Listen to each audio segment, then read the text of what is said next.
বিশ্বাস করেন ভাই, যখন থেকে এই ভিডিওটা দেখলাম, যখন থেকে এই ভিডিওটা সম্পর্কে জানলাম, তখন থেকে মানে কোনো কিছু ভালো লাগতেছে না, ডাইরেক্ট কোনো কিছু ভালো লাগতেছে না।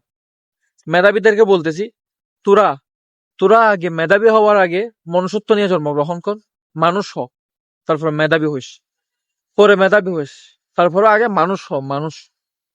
মেধাবী হয়ে বড় বড় চাকরি, ডাক্তারি এগুলো করতে হবে না তোর, শুধুমাত্র আগে ভালো মনুষ্যত্ব নিয়ে মানুষ হ, তারপরে সবকিছু হইস।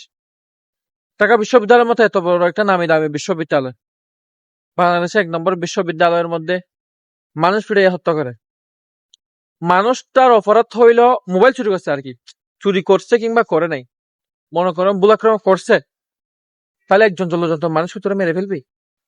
মেধাবী হলা, মেধাবী হলা, তার মধ্যে আবার এতিম হেঁটে, বেচারার পরিবারের মধ্যে কেউ নেই, তার ভাই, তার মা, তার বাপ সবাই মারা গেছে।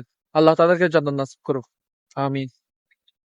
একজন বেচারা এতিম হোলারে তোরা ছাড়লি না, কতটুকু হেল্পলেস, কতটুকু হেল্পলেস হইলে মানে কতটুকু সহ্য করছে ও, কতটা যন্ত্রণা সহ্য করে আপনারা ভেবে দেখেন, একবার শুধু ভেবে দেখেন।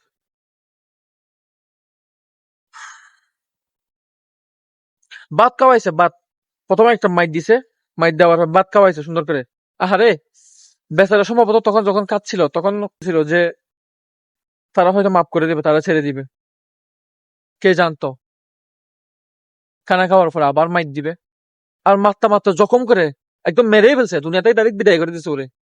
আল্লাহ, মানুষ, মানুষ কি, কি আল্লাহ, মানে ভাবতেছে শুধু মানুষ কেমনে পারে এগুলো, কেমনে পারে? মানে নিজের হাতে কেমনে একদম মানুষকে ডাইরেক্ট মারতে মারতে মেরে ফেলতে পারবে? কতটুকু নিষ্ঠুর মন, কতটুকু নিষ্ঠুর মন হইলে এই কাজটা করতে পারে, ভেবে দেখেন একবার। মানে কিছুতে মনকে সান্ত্বনা দিতে পারতেছে না, কিছুতে না, কোনোভাবে মনকে সান্ত্বনা দিতে পারতেছে যে এই ঘটনা মানুষ কেমনে করে, আরো মেধাবী শিক্ষিত ফোলা, শিক্ষিত ফোলা।